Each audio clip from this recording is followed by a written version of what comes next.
ஒரு சமயம் ஃபத்ஹு மக்கா ஹிஜ்ரி 8 ஸல்லல்லாஹு அலைஹி வஸல்லம் ஃபத்ஹு மக்கால தக்பீர் முழக்கத்தோடு உள்ள போறாங்க.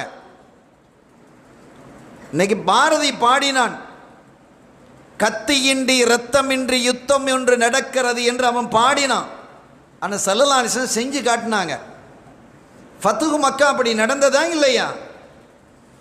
அவங்க நாடி இருந்தால் குறைஷிகளை எல்லாம் அப்படியே சல்லடையாக ஆக்கியிருக்க முடியும்.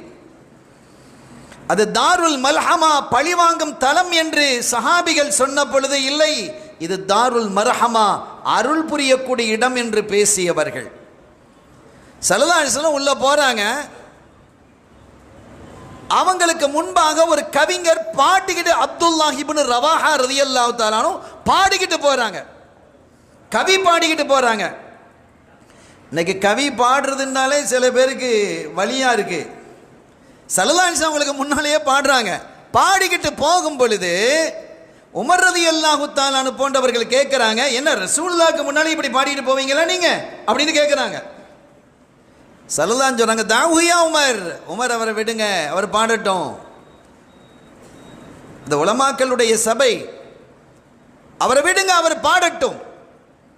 இவருடைய பாட்டிலே இருக்கக்கூடிய அம்பு சொற்கள் சீக்கிரம் அவர்களை போய் தைக்கும் என்பது போன்ற கருத்தை ஸல்லல்லாஹு அலைஹி வஸல்லம் சொன்னாங்க, ஆதரிச்சாங்க.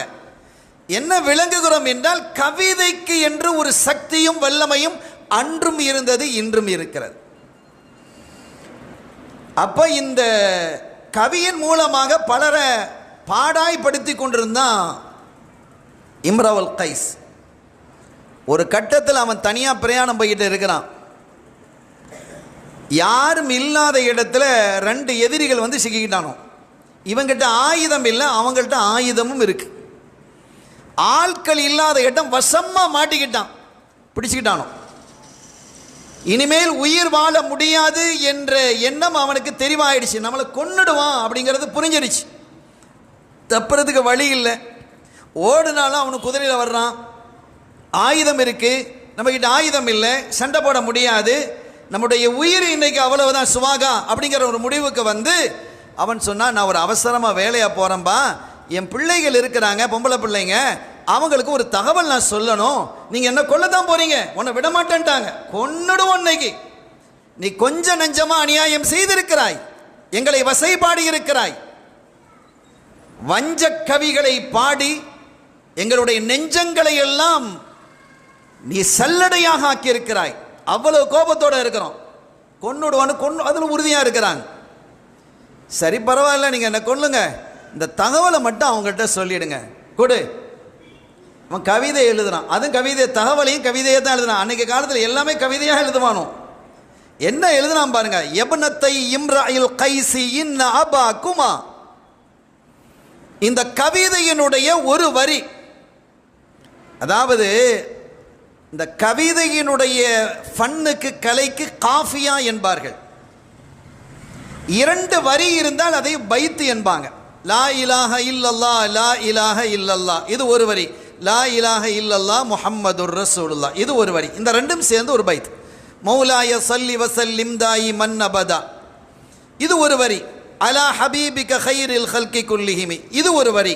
இந்த 2 வரி, ஒரு வரி மாத்திரம் இருந்தால் அதை மிஸ்ரா என்பார்கள். மிஸ்ரா 2 வரிகள் இருந்தால் அதை பைத் என்பார்கள். இப்போ இவன்ட பைத்தாக இல்லை, மிஸ்ரா மட்டும் இருக்கு, இன்னொரு வரி இல்லை, ஒரு வரி தான் இருக்கு. எப்னத்தை இம்ரயில் கைசி இன்ன அபா குமா அப்படின்னு முடிச்சிட்டான், கையில் கொடுத்துட்டான். அவன் பார்த்தான், இது என்னடா ஒன்றும் இல்லையே, இல்லை இல்லை அதெல்லாம் இருக்கு, அவன் என் பிள்ளைகளை விளங்கிக்கிடும் அப்படின்னு சொல்லி அவன் படித்து பார்க்குறானுவன். படித்து பார்ப்பான், இல்லை இவன் என்ன எழுதிக்கிறான்னு. அதை வாங்கிக்கிட்டு இவனை கொண்டுட்டானுவன், கொண்டு புதைச்சிட்டாங்க.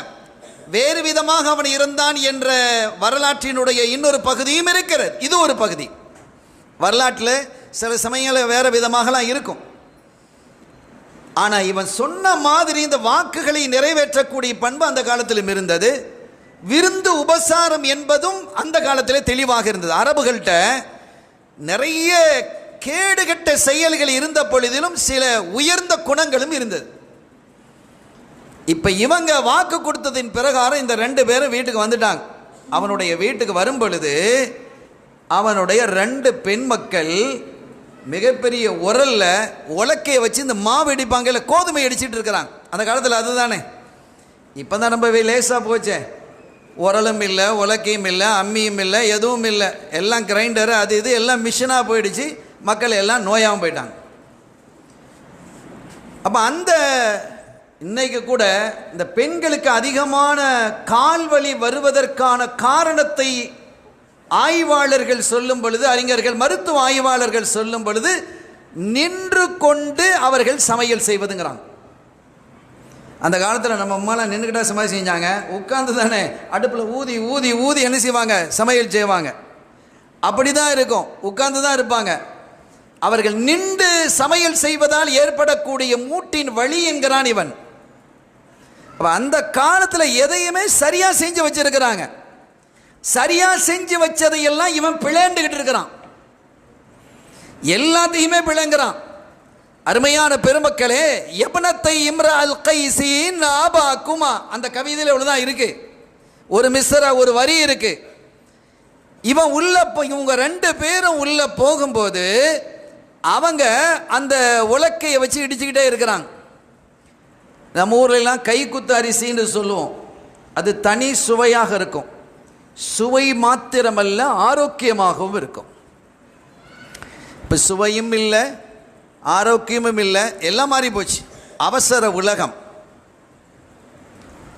அந்த சமயத்தில் இந்த உங்கள் அத்தாவை நாங்கள் வர்ற வழியில் சந்திச்சோம்பா. அவசரமாக எங்கே போகிறாராம், அவர் போயிட்டாரு. எங்கே போகிறாராம், இந்த ஓலையை உங்ககிட்ட கொடுக்க சொன்னார். அந்த ரெண்டு பெண் மக்கள் அதை வாங்கி பார்க்குறாங்க. பார்த்துட்டு சரி இருங்க, நீங்கள் இருங்க, வந்த வரைக்கும் நீங்கள் சாப்பிட்டுட்டு தான் போகணும் அப்படின்னு உட்கார வச்சுட்டாங்க. உள்ளே போனாங்க. என்ன அதில் இருக்குது, இம்ரஇல் கைஸினுடைய இரண்டு பெண் மக்களே, ரெண்டு பொம்பளை பிள்ளைகள். இன்ன அபாக்குமா, நிச்சயமாக உங்களினுடைய அத்தா. அவ்வளோதான். அத்தா என்ன? அப்போ இந்த கவிதையை பூர்த்தி செய்ய வேண்டியது இருக்கிறது. நீங்கள் முன்னால் பார்க்கலாம், முந்தைய காலங்களில் இப்போ நம்ம எல்லாருமே புர்தா ஓதுறோம். இந்த புர்தாவுக்கு தஹ்மீஸ் என்று ஒன்று இருக்கிறது. புர்தா எத்தனை வரி? 2 வரி தானே. ஒவ்வொரு கவிதையாக 2 வரி. அமிந்த தக்குரு ஜீரானிம் பிதி சலமி மஸ்ஜித். இப்போ அது 2 வரியாக இருக்கிறது. 5 வரியாக புர்தாவும் இருக்குது. அதை தஹ்மீஸ் அப்படிம்பாங்க, 5 வரியாக ஆக்குவது. இப்படி நிறைய பைத்துகளை அந்த மாதிரி அந்த காலத்தில் இலக்கிய துறை, அது இலக்கிய துறையாகவும் இருந்தது, இஷ்கு துறையாகவும் அது இருந்தது. இப்போ இந்த ஒரு பைத்தில் ஒரு வரி மாத்திரம், மிஸ்ரா மாத்திரம் இருக்கிறது. இதை நிறைவுபடுத்தணும். அந்த 2 பெண் மக்களும் உட்கார்ந்து அதை ஃபுல்லப் பண்ணுறாங்க. இந்த வார்த்தையை போட்டு அந்த வார்த்தையை போட்டு பண்ணிட்டாங்க. எப்படி பண்ணியிருக்கிறாங்க நீங்கள் பாருங்கள். யப்னத்தை இம்ரஇல் கைஸி இன்ன அபாக்குமா, இம்ரவுல் கைஸினுடைய 2 பெண் மக்களே, நிச்சயமாக உங்களுடைய தந்தை. அடுத்து எழுதுறாங்க, கத்தியிலுன், நம்ம அத்தா ஏதோ சொல்ல வந்திருக்கிறாரு, ஆனால் சொல்ல முடியல. எவ்வளோ அந்த புலிக்கு பிறந்தது பூனையாகுமான்னு சொன்னோமா இல்லையா, அதே மாதிரி தான் அங்கே அந்த பிள்ளைகளும் கவிஞர்கள். எதையோ சொல்ல வருகிறார், ஆனால் சொல்ல முடியல. என்ன சொல்ல வருகிறார், என்ன சொல்ல வந்திருப்பார் என்று தூர நோக்கோடு சிந்தித்து சிந்தித்து அந்த கவிதையை, இதுக்கடையில் அந்த 2 பேருக்கு விருந்து தயார்படுத்திக்கிட்டு இருக்கிறாங்க. அடுப்பில் அது நடந்துகிட்டு இருக்குது, கவிதை இங்கே நடந்துகிட்டு இருக்குது. கத்தியிலுன், கொல்லப்பட்டு விட்டார். ஃபைன்னல் காத்திலைனி, அந்த கொன்ற இருவரும் லதைக்குமா, உங்க 2 பேர் பக்கத்தில் இப்போ இருக்கிறாங்க. நீங்க அதில் பாருங்க, இந்த காஃபியால எந்த பிசிறும் இல்லை. அங்க எப்படி இருக்குது, இன்ன அபாக்குமா லதைக்குமா. அந்த எத்தனை எழுத்துக்கள் அமைய வேண்டுமோ அத்தனை எழுத்துக்கள், முதல் வரியில் எத்தனை எழுத்து இருக்கோ அதே எத்தனை எழுத்து இங்கே வரணும். எத்தனை அந்த ஹரக்கத்துகள் எப்படி இருக்கிறதோ அப்படி வரணும்.